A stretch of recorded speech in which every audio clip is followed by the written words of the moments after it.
بسم اللہ الرحمن الرحیم۔ تمام تعریفیں اللہ تعالیٰ کے لیے ہیں، وہی نیک لوگوں کا ولی ہے اور وہ یکتا ہے، اس کا کوئی شریک نہیں، اور حضرت محمد صلی اللہ علیہ وسلم اللہ کے بندے اور آخری رسول ہیں۔ اردو لرننگ پی کے ناظرین کرام، میری طرف سے محبت بھرا سلام۔ محترم ناظرین کرام، آج ہم آپ کے سامنے ایک انتہائی عبرتناک واقعہ پیش کرنے جا رہے ہیں کہ انسان نافرمانی کی وجہ سے گدھا کیوں بن گیا، جو یقیناً آپ کی دلچسپی میں اضافے کا باعث بنے گی، لہٰذا ویڈیو کو سکپ نہیں کرنا اور آخر تک ضرور دیکھنا ہے۔ ناظرین کرام، حضرت سیدنا ابو حازم علیہ السلام فرماتے ہیں کہ مجھے کسی نے ایک عبرتناک واقعہ کچھ یوں سنایا کہ ایک مرتبہ جنگل بیابان میں مجھے رات ہو گئی اور ہر طرف سناٹا طاری ہو گیا اور دور دور تک آبادی کا نام و نشان تک نہ تھا۔ کچھ دور جا کر دو جھونپڑیاں نظر آئیں، وہاں جا کر میں نے بلند آواز میں سلام کیا۔ جھونپڑی سے ایک نوجوان عورت اور ایک بڑھیا باہر آئی۔ میں نے کہا کہ میں مسافر ہوں، کیا رات کے کھانے کے لیے کچھ مل سکتا ہے؟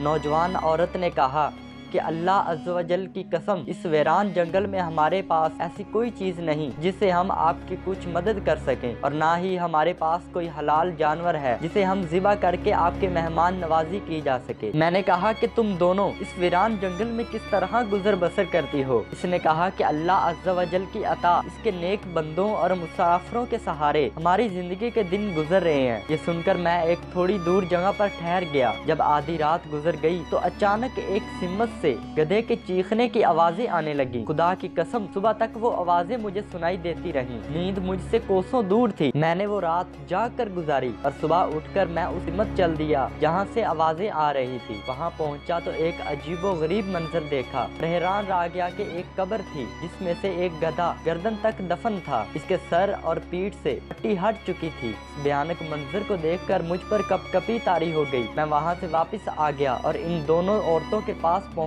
کر ان دونوں عورتوں سے گدھے اور قبر کے متعلق پوچھا تو انہوں نے کہا کہ اگر تم اس کے متعلق نہ پوچھو تو کیا کوئی حرج ہے؟ میں نے کہا کہ میں بھیانک منظر کے متعلق ضرور دریافت کروں گا، براہ کرم مجھے صورتحال سے آگاہ کیا جائے۔ تو انہوں نے کہا کہ اگر تم سننا ہی چاہتے ہو تو سنو، خدا کی قسم، جو گدھا تم نے قبر میں دفن دیکھا وہ میرا شوہر تھا اور اس بڑھیا کا بیٹا تھا۔ قسم ہے اس ذات کی جس نے تمہیں گزشتہ رات یہ منظر دکھایا، میرا یہ شوہر اپنی ماں کا بہت بڑا نافرمان تھا۔ میں نے اس سے بڑا ماں کا نافرمان اس دنیا میں نہیں دیکھا تھا۔ جب بھی اس کی ماں اسے کسی بری چیز سے منع کرتی تو یہ اس سے بد کلامی کرتا اور کہتا کہ دفع ہو جا، کیا گدھی کی طرح چیخو پکار کرتی رہتی ہے، کیا مجھے تیری بات نہیں سننی؟ آخرکار دکھیاری ماں نے تنگ آ کر کہا کہ اللہ تعالیٰ تجھے گدھے کی طرح بنا دے۔ جب یہ نافرمان مر گیا تو ہم نے اسے دفنا دیا۔ جس دن ہم نے اسے دفنایا تھا اس دن یہ گدھے کی طرح شکل اختیار کر گیا۔ ماں کا نافرمان اور ماں کو گدھی کہنے والا آج روزانہ گدھے کی طرح آوازیں نکالتا ہے۔ الامان الحفیظ، اللہ ہمیں ہم سب کو والدین کی نافرمانی سے محفوظ رکھے۔ اسلامی بھائیوں، کتنا بد نصیب ہے وہ شخص جو اپنی ماں کو برا بھلا کہتا ہے۔